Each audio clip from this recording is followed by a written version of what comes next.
Welcome to Dropping Pebbles in the Pond. And tech willing, which I have to say is a pretty big ask right now, we're live on a variety of platforms. So wherever you're watching, and whether you're watching live or watching the recording, you're really welcome.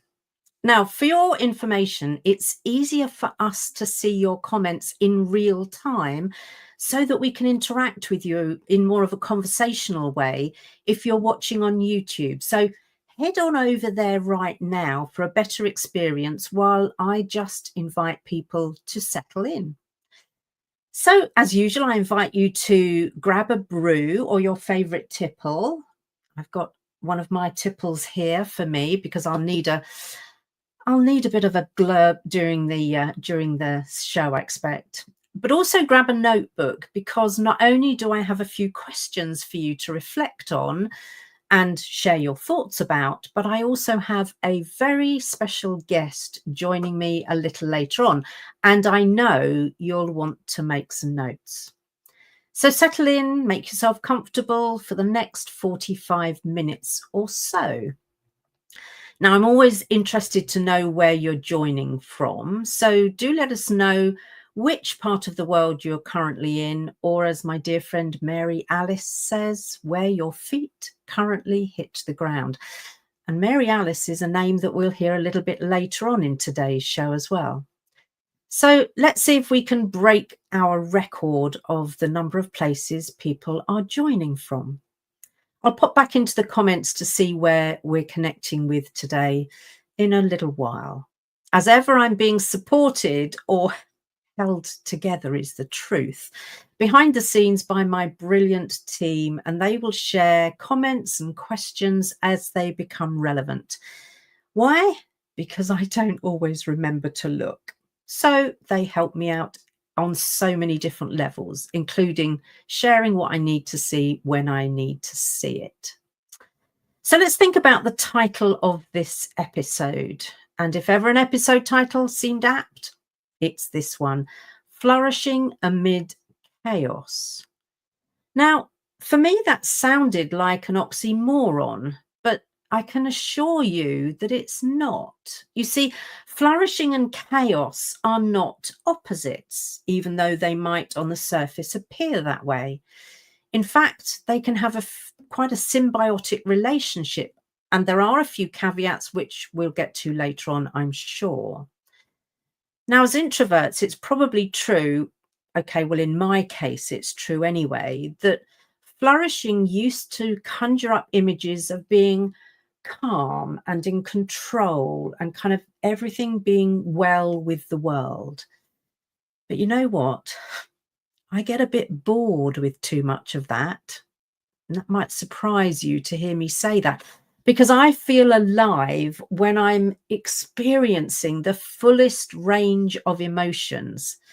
And they don't all get a chance to show up when I'm calm and in control and have everything sorted. So here's a perspective, my perspective, not the perspective, but a perspective, and my starting point for today's show. Think of it like this: chaos is the environment, the external conditions that we're living in. Flourishing is a response, and a very intentional one. I could choose panic or fear, but neither of those help me or those in my sphere of influence. So for me, when there's chaos around me, choosing flourishing makes much more sense. And if you're wondering how we might choose our responses, make sure to ask that during the conversation, and we'll answer if that's something that you're not yet familiar with. Now, I couldn't possibly explore this topic and do it justice on my own. So I've invited along the best person I know right now to talk with us about how to flourish in these chaotic times. I met her a couple of years ago now in a networking environment, and she left a very big impression on me. And I think she'll leave a big impression on you too. She's a leadership transformation consultant and the founder of #ProjectMe. Her work focuses on leading within complexity, constant change, and chaos. So, where we are right now. I know the quality of this conversation, even though it doesn't have a predetermined shape, is going to be remarkable, because that's what happens when two change agents chew the cud together. So before we welcome my guests, let's just see where people are joining from this episode. Let's see where people are. So what have we got coming up? Australia. Yeah, brilliant. Melbourne. Yeah. Also Australia. Okay. Temporarily. Okay. Or is that... No, Estonia temporarily. Brilliant. Thank you. See, some of them are too small for me to read. High Tech Mother, you're supposed to be sleeping because it's cold, but thank you for joining us. I know you intended to sleep early. Melbourne 2 with my annoying husband. Can I just check which one's the annoying one? And of course, I'm here in the not so sunny, getting chillier, Blighty. So, as I was saying, the quality of this conversation is going to be remarkable, even though we doesn't have a completely defined shape. And in order that we have that conversation, please join me in welcoming to this episode of Dropping Pebbles in the Pond, Laura. Quick round of applause. So, Laura, I've shared just a little bit about you, but please tell our audience more of your story so we can then get into exploring why Project Me. So let's just do some background stuff first, then we'll get into the big meaty stuff. Oh, we can't hear you. Hold on. Can you hear me now? We can. We did talk about tech problems. But there we go. Tech problem number one. Where to start? I mean, wow, sensitivity is power. I just have to say that from sort of like the entrance to this conversation.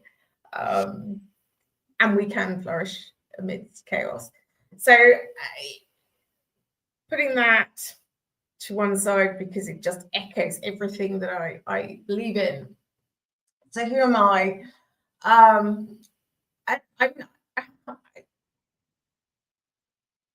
I always struggle with this question because I believe that I am just somebody who is like everybody else. I don't believe in titles. I don't, because I think we live up to titles as a result of having a title, and then we try to conform and then wonder why we don't conform, and then we struggle. But if we want to go the route that says, I'm Laura Toop, I am the founder of Project Me, which is about us reclaiming our personal agency. I am also the founder of Together as Allies, which is born out of Project Me, which is about how we bring our understanding, and you talked about sensitivity as power in your opening, and that's what it's about, is that emotional insight and how we can turn that into something that is really powerful for sustainable change. And so for me, that's kind of the next stage, which beautifully aligns with what you're all about. Yeah. So I don't know whether that's, I mean, the one thing that I will tell you though, Joanna, is like, as you know, and my father's favorite phrase was always, Laura, why do you use 10 words when one would be? That's my curly whirly brain. So I give you the heads up from the top of the hour that unfortunately that's my curly whirly brain. And one of the things that we need to get to is you being able to talk about your curly whirly brain without apologizing, Laura. Because there's no unfortunately about it. We are all neurodiverse. We're not all neurodivergent, but we're all neurodiverse. And I welcome your curly whirly brain into my little studio here. So you're very welcome. And if you're my youngest niece, she says, that's why my hair's curly. Auntie Lollipops, you have a curly whirly brain and that's why your hair is so curly, she says. So that's interesting. I didn't have curly hair as a youngster, and it's getting curlier kind of with age and etc. So maybe my brain's getting more curly whirly the older I get. That's an interesting thought, isn't it? Yeah. So as we start to dig in, I want to, I suppose, do a bit of a pre-frame about what we're talking about here, because I know that one of your positions around the work you do is that you say very clearly that traditional leadership models are insufficient for these times. So I want to kind of have that as the backdrop almost for our conversation, so that when we're talking about times of chaos, we're also acknowledging that, God, things need to be really different. We can't rely on those old times, you know, the old models that we used to stick to. And where I want to start is that, given that we know introverts are naturally overstimulated, you know, all the functional neuroimaging studies show that our brains light up differently to those of extroverts, and that the reason we don't need people around to recharge and stimulate us is because we're already overstimulated. And in my experience, in times of chaos, that can quickly tip us over the edge because we're already overstimulated. Now there's all this going on around us. And when I've been in those types of situations, fortunately, I'm not in them as often these days.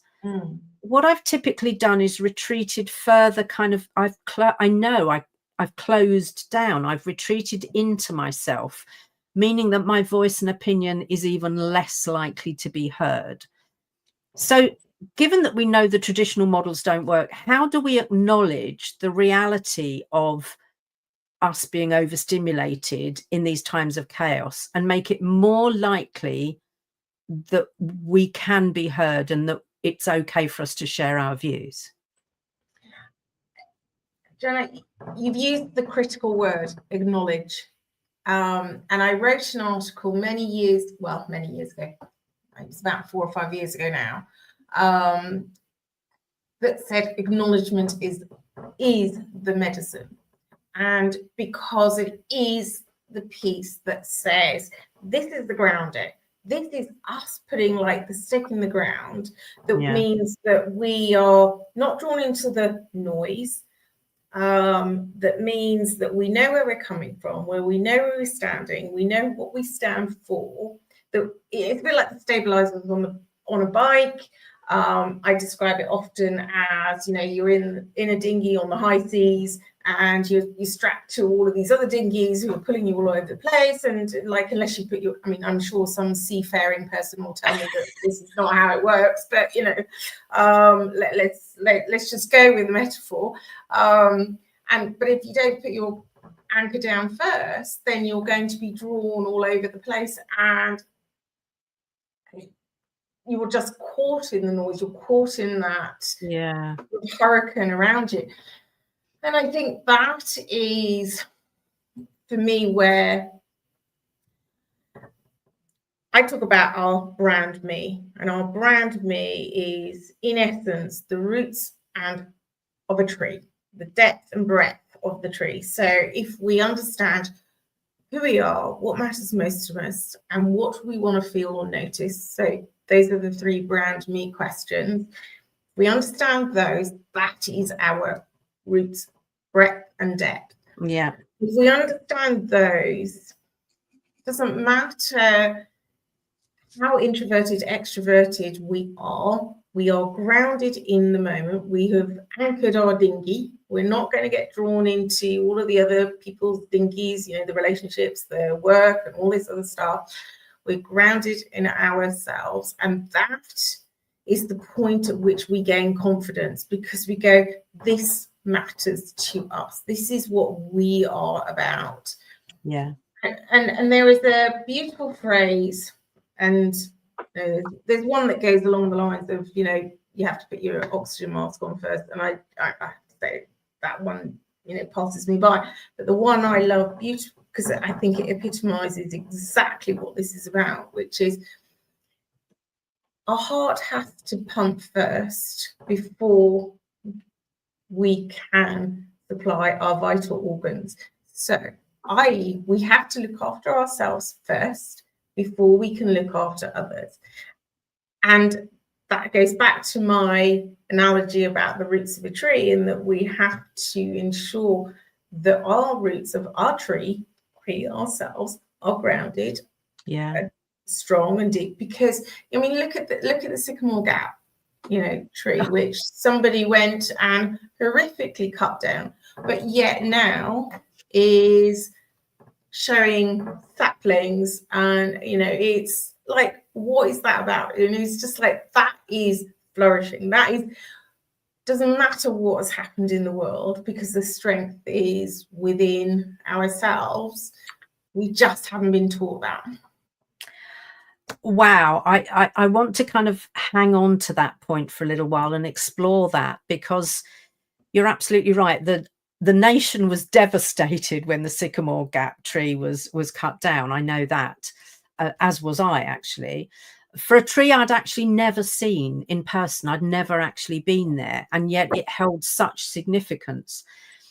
And you're right, because the roots were deep and secure, it has been able to start flourishing again. So it didn't just give up because somebody had cut it down. And that's such a big metaphor, isn't it, for what we need to be, that we need to be thinking about, is that something may come and take us out at the knees, or try to, but it's almost like then I have a choice actually about whether I allow that to fell me for good, or whether I maybe stay dormant for a little while, recover my kind of composure and my energy, and then start to shoot again. So I think that's such a beautiful and powerful metaphor for this.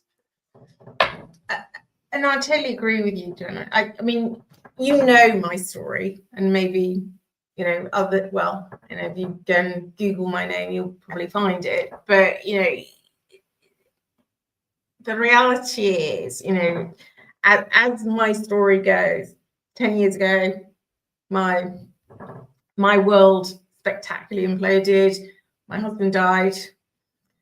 I lost my health, and I lost my career in about 6 to 8 weeks. My then 4-year-old nephew said, "Auntie Lollipops," aka me. Now that Uncle Chris is dead, very matter of fact, straight for the jugular, like a 4-year-old would do, because it doesn't mean it. You have nothing, he says. And that's fine. He was going to look after me for 100 days.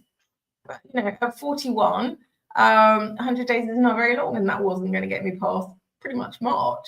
Yeah. But I think it's, I share it because nothing became the basis on which I rebuilt what I have now, and a recognition of that we needed different, because much like you describing earlier, John, about we as children have a narrative set up for us because there's a blueprint in school that is set in play between 7 and 12 age, that is, that the rules of the game are like this: follow the teacher, aka leader, follow sequential steps 1 to 10, and miraculously, gold star, amazing, your success is yours, brilliant, amazing. And then everybody else goes, but what happens when 1 to 10 isn't the way that it goes, aka my life? And what if success doesn't look like that?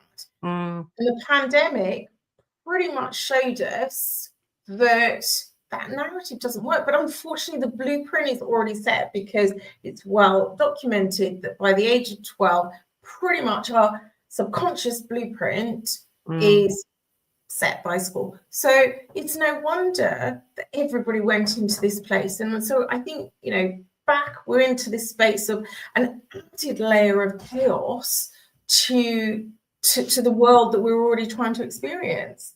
Yeah, absolutely. And just to pick up on the kind of leadership point, what that means is we do need, I think, more compassionate leadership. We need kinder leadership. And because today is World Kindness Day, I understand. Oh, right. I didn't realize that. Well, and I released a podcast overnight that talked about the importance of kindness in leadership. I didn't know it was World Kindness Day either. What a wonderful coincidence. But I think what we do need is leadership that is much kinder, and that isn't the same as nice. No, because the book I was reading was really clear, and in a very quick way, what it said is, nice is what people want to hear, kind is what people need to hear. And in thinking about how we enable introverts to express themselves when there's chaos and when they're potentially overwhelmed and maybe need even more time to gather their thoughts, what they need is a leader who is kind. They need teammates who are kind and give them space. And I think it's as simple as, in a way. It is as simple as that, Joanna. But actually, we talk about it being simple, but actually, it's actually quite hard.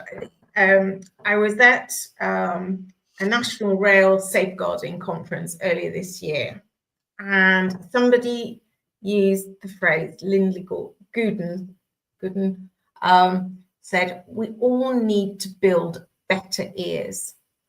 And I think that just sums it up beautifully, because it's not about stepping into the space going, I can save you, I can fix you, because no one needs fixing. It is genuinely, we need to step in the space and go, I am ready to hear what you have to say. And I think that is what the world is right now missing. And I think it goes back to your earlier points when you opened the show about control in the calm, and how do we hold on to that? How do we take control in an uncontrollable world? Well, the only thing we can control is ourselves. Absolutely. But back to my roots of the tree example, and I've just seen a thing pop up there about we're too busy fixing. That is the problem. We are too busy fixing. But actually, we're fixing the right problem. So it's that thing of I just even earlier today I had a conversation with somebody and said, think that's brilliant. We all want to go into action mode, but actually this is where we go, okay, we're taking the right actions, because we could build a skyscraper, but actually a bungalow would do. Yes, yeah, absolutely.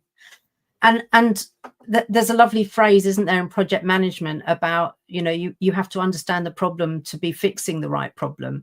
And the problem with fixing is we're often fixing the presenting issue, not the root cause of the problem. And I think that's important too. Exactly. I want to move on just to explore something, because it became very apparent to me, I suppose. And whilst I'm not a huge fan, there is something that Tony Robbins said some time ago that I do believe in, because I've experienced it, which is that his assertion that our basic human needs, of which he says there are 6, include both variety and stability. And so there's something that I'm quite curious about in these chaotic times, whether those who have more of a need for variety fare better in chaotic times than perhaps those who crave stability. And I'm one of those who actually prefers variety over stability. So I'm kind of curious to really understand, how do we enable both those that need the stability and the variety to fare well or flourish or thrive, whatever term we want to use, in these chaotic times? So, and I'm totally with you. I have a wholehearted belief, and it goes back to my sycamore tree example, if I'm honest, that I think the two coexist. I don't think you have one to the expense of the other. They, of course, it's a bit of a balancing act. One will have a slightly bigger draw versus the other one at any particular point in time. But there's an anchor between the two, much as I had just described. So I don't think the goal here is to remove the chaos. If you think of the eye of a storm, in the middle of a hurricane, there is still this moment of peace and calm right in the middle of it. And I guess that's probably what we are, endeavoring to achieve. Hence why I say I think the two can coexist, but equally, that is why the acknowledgement piece that I talk about in the 3 A's is so important, because we're so quick to move to acting. Even at this event that I ran last weekend, and everyone was like, well, okay, so what's the action? What's the action? And I'm just like, but we haven't fully understood what we're actually trying to act on. And therefore I could give you a spanner when actually what you want to do is hang up a picture, and then we haven't got the right tools for the job. So I think for me, it's understanding. It is so stability can come in many ways, and variety too. But if we are grounded in ourselves, like the roots of a tree, in the same way a tree can bend in any way that it wants to, that's the variety.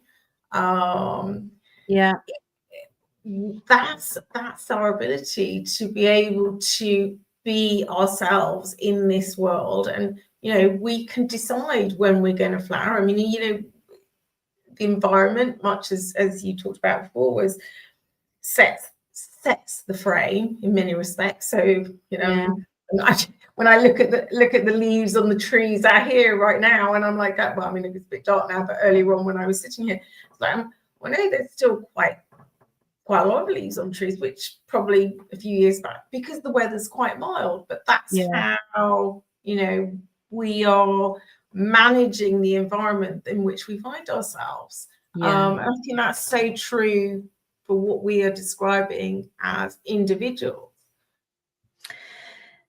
And where that took me as you were talking about that, because I'm whilst I don't always display, I have a real love of language, and the etymology from Greek for the word chaos points to new potential that arises when a fertile disturbance happens. And isn't that a beautiful way of thinking about it in terms of, you know, chaos? At the moment, we're experiencing a lot of man-made chaos, but there's also just, you know, chaos around us anyway. But if we choose to reframe that and see that as the potential for fertile disturbance, as opposed to, everything's gone to hell in a handcart, I think it makes quite a difference. But what I've realized for me is that all the while I can keep chaos out there and choose flourishing, which I have my own definition for anyway, or I use Dr. Lynn Soot's definition, then flourishing is always a choice for me. But when I allow chaos, when I internalize chaos and allow myself to be consumed by it so that I become the chaos, that's where things stop working for me. I'm totally with you on that. And that's why I say about the anchoring, about the rootedness. Yeah. When we are grounded, you know, metaphorically, however we want to talk about it, when we're grounded in the very essence of who we are, what matters most to us, and what we want to notice and feel, as I say, what I call our brand me, that is the difference between us being uprooted and drawn into the storm, or us being grounded and being able to flex as a tree does, to be part of that. And you're right though in what you describe, and I'm, you know, that my curly whirly brain has gone curly whirly definitely, because I sort of sit there thinking about all the things where we try to step into spaces that people tell us it should look like this, should look like, and actually that's really hard to do. And I think this is where many people are struggling right now. I think in what you shared around how do we deal with it as introverts? I mean, we've had this conversation before where I'm actually quite extroverted, but I'm quite introverted. Yeah.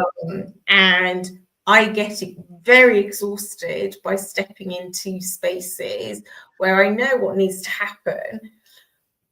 But the thing that keeps me going is because I'm very grounded in myself, in my brand me, and knowing how I can step forward. But I do have to remember that occasionally. But I think I think it's important to remind people that just because I might be, and I think if I'm brutally honest, Joanna, it was you shining a light back on me that made me realize exactly how introverted I was, because most people would go, no, Laura, you're totally extroverted, because I remember the conversation that we had. And I just like that was just, it just shone a light on something I hadn't seen before. Which was really powerful. And if we kind of follow that brand me thread or route a little bit, I can see that when people are really grounded and sure of their roots, then they're less likely to be either sucked into the storm somehow, or seduced into it by thinking I should be over there, it's better over there. And I know that one of the things that we both share is enabling our clients to flourish, and that you focus on helping people reclaim their agency, which I imagine, and I might be preempting your answer, but I imagine that starts with, well, what are your roots? What is important to you? What is brand me? What's the difference between us, I suppose, is that I'm often working with people who have never experienced full agency, whereas you're helping people reclaim it. Yeah. A lot of my clients have never had a taste of it. So I think our starting points are both the same in terms of understanding, well, who are you? What is important to you? What, how do you want to be grounded? And for you, then it's like, oh, hello, dear friend, old friend. And for me, it's like, oh, hello, stranger. I rather like you. I think that's the beauty about it, though, Joanna, is that actually, but this is where I come back to this whole thing around we're more similar than we are different. Yeah.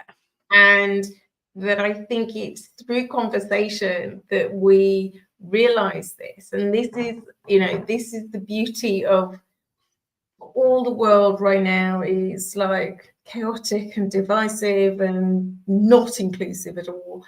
I sit there going, this is the beauty of conversation. This is the beauty of what we can have if we just slow down and just had a conversation with one another. But yeah, I don't know. It's really, to your immediate question, it's really interesting because I didn't realize that I saw the world sort of back to front. Shall we say? Other than my sister keeps telling me, "Oh, you're definitely ADHD," and I'm like, "Well, at 53, I kind of, it's a bit late to be diagnosed for that," and you're like, it's not going to help me now.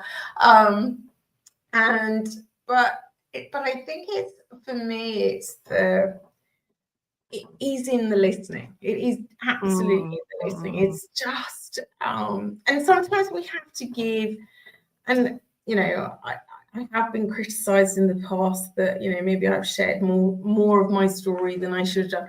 But I think sometimes it's in that sharing that people know and have the acknowledgement that they can go, it's okay. And that actually, even if they didn't say it's okay in that moment, they will step away and, go, okay, well, I'm now digesting this and I will now come to the table with something different. But I think it's, I think the power is in all of ourselves and recognizing, as you rightly said, Joanna, about reclaiming agency, because I genuinely think we have forgotten what we actually can do. And I'll give you an example. So as you know, I did a Women's Voices event recently. And in that Women's Voices, we had, our allies and everything else. But in the build up to that, we had gone out to a number of local youth groups to understand their voices. Now, there was one girl within that group who, at the leader's admission, had rarely said a word, was renowned for being really, really quiet. She wrote copious amounts of notes in the session. I wasn't in the session because I'd given the facilitation guide to the leader who was going to take the session. And she wrote one post-it note, because I believe in basic, because I think we get too complicated with like complex surveys and all the rest of it, that said, I have a voice and I have been heard. That was her one post-it note. It was actually her mother who came in the next week to the Girl Guides and Rangers group and said, "Oh my God, what did you do to my daughter?" In a really amazing way. I mean, not in a negative way. She is so animated, so enthusiastic, so like, she has to like come back to me and go, the thing that makes me feel unsafe is litter in my village, because she's only 15, this girl, rarely says boo to a ghost. Because if they don't care about litter, why would they care about me? Why would they look out for me? Why would they do that? So in that moment, she had recognized her agency. She realized what she could do. to make herself feel safe, to then go, can we get the rest of the village on board? Can we do a village litter pick? Her biggest fear was, how do we maintain it? But that's fine, because that's how Project Me works. It's 3 A's and 6 baseline questions. If only I'd learned that, when I was about 6 years old. Shame it had to take me 50 years before I learned it, but there we go.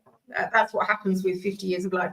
And she was so animated to the point that her mother went into the Girl Guides and Rangers lead for West Kent going, what did you do to my daughter? She's just like so animated. She's so enthusiastic about what she can do for herself and how that she can do and change stuff. And no, it's never going to be a policing issue, because, like I said, safety is a feeling. It's not just a rule of law.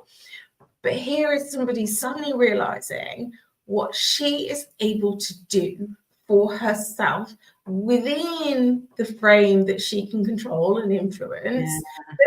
Hilariously, as I comment frequently to people, the obstacle is the way, i.e. we have no money. But here is somebody who, that ripple effect is huge. And that's such a powerful example for me of when we feel heard, we feel more safe psychologically, which enables us to be bolder and braver and use that voice, even if it's one post-it initially, to say, and what is it you said? She said, I feel I've been heard. I have a voice and I've been heard, is what she wrote on her post-it. It's fabulous. Absolutely fabulous. And so it's that type of leadership that we need to be encouraging, that enables people to feel safe so that they can use their voice, so that they can be heard, so that they can be bolder and live according to where their roots want to kind of really settle in the ground. I think we probably ought to get on to today's Pebble, because obviously I want to hear your view on the Pebble. We'd still be here at 10 o'clock tonight, I think. We probably would. And I would have no problem with that. And so today's Pebble, and I literally do have a pebble, as always, that is symbolic for me in terms of when we drop that pebble, it sends ripples out into the world in the same way that the work Laura did with the girl who now has a voice and is heard. So here's my pebble. For me, I realized that the trick and the thing that has the most profound impact, and I've mentioned it already, but is to keep the chaos out there in the environment rather than it allowing it to consume me. But that means I need to be aware of my meaning making process. And I was reminded of this just this week at a fabulous place, a fabulous workshop I attended in Ashridge. So I'm going to share it with you. So this is the time to get your pen and paper ready, because there are just 3 things I want you to think about. And then I've got a question for you after that. And Laura, I'd love your perspective on this. So my meaning making process is typically this. Firstly, I notice something. So I see or hear something that, that lands with me. The process is then I give that meaning. I imagine what it means, because I can only imagine. I don't know.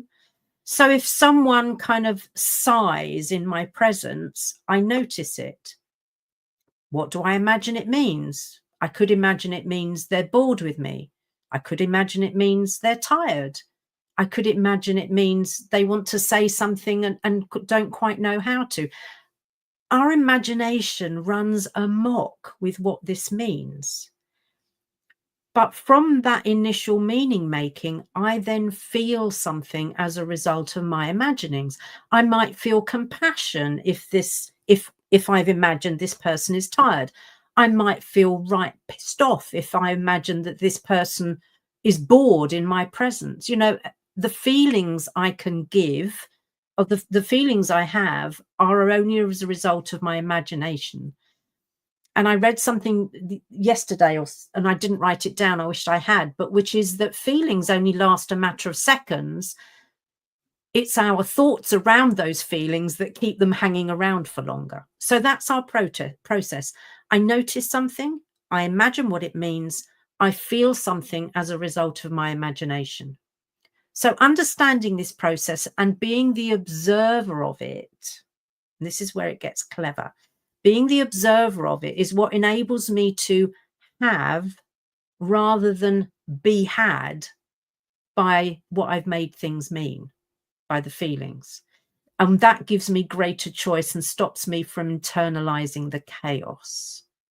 So understanding that and being the observer is what makes me have those feelings rather than be had by them. So, Laura, I would love your take on that if it's not too complex.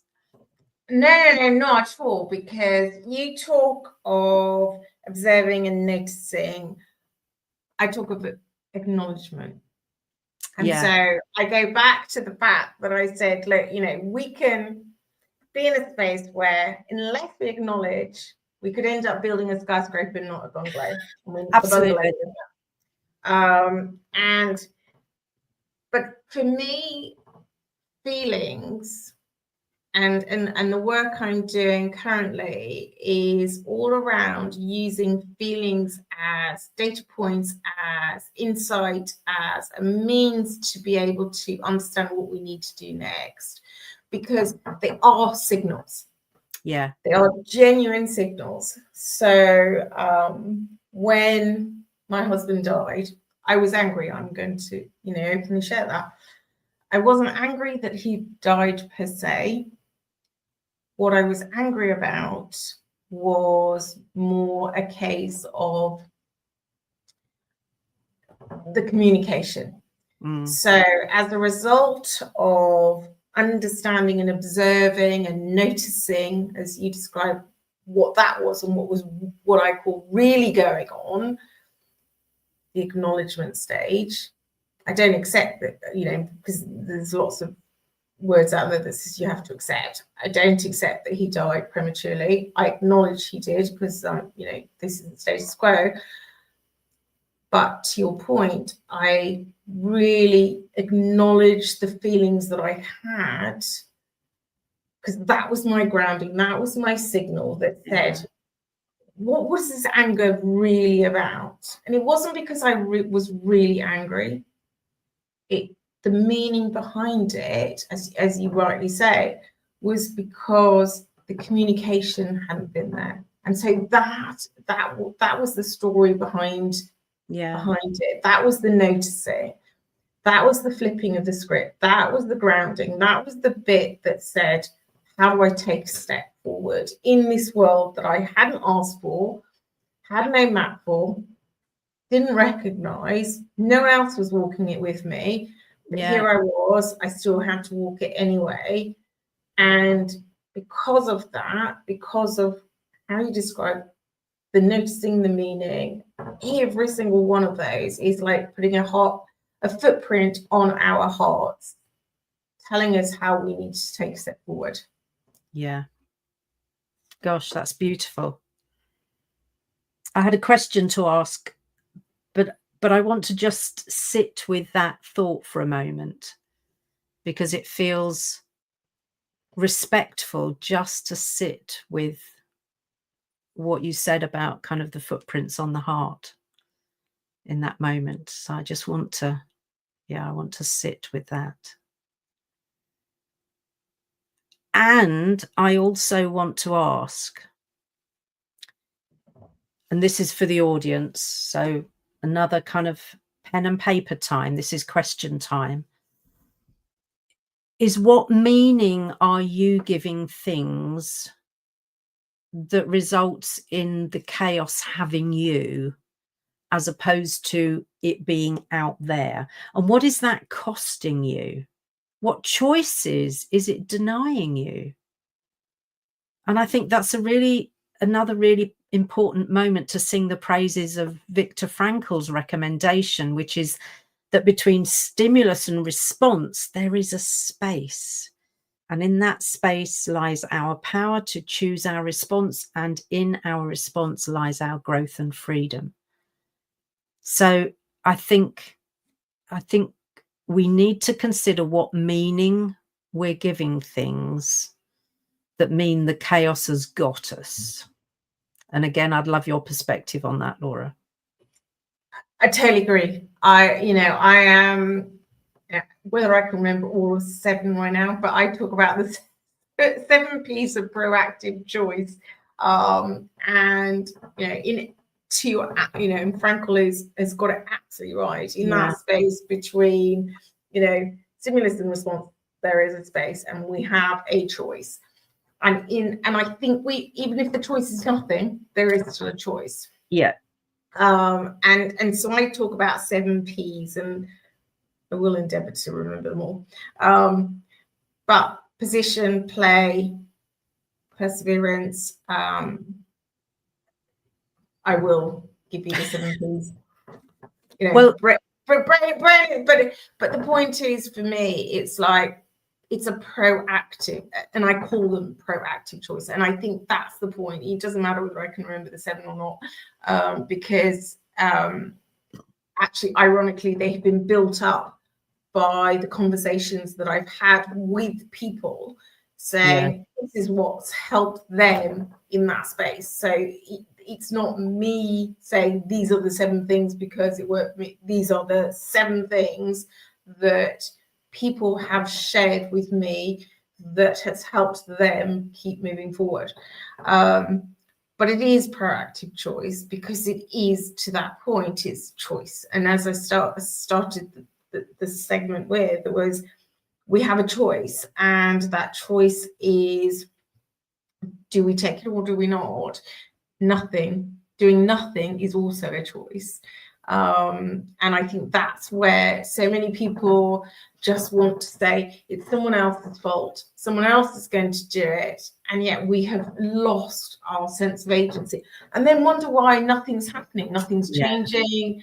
And I'm sitting in a lot of conversations right now where I'm just going, this is how you reclaim your voice, your agency. You don't have to be, like I said, this event that I did recently wasn't about being loud voices. It really wasn't. You could have been the quietest mouse in the room. It was about understanding we all had a role to play, and the way it played out was, it looked like this, and I was merely there to be the bridge, to facilitate voices being heard in a way that was meaningful, that we could collectively come together. And that is the power, and helping people recognize that they had a choice. It didn't have to be like, I've got to be out there doing all this. It could be like this, really compact, really small, in a way that was relevant for them.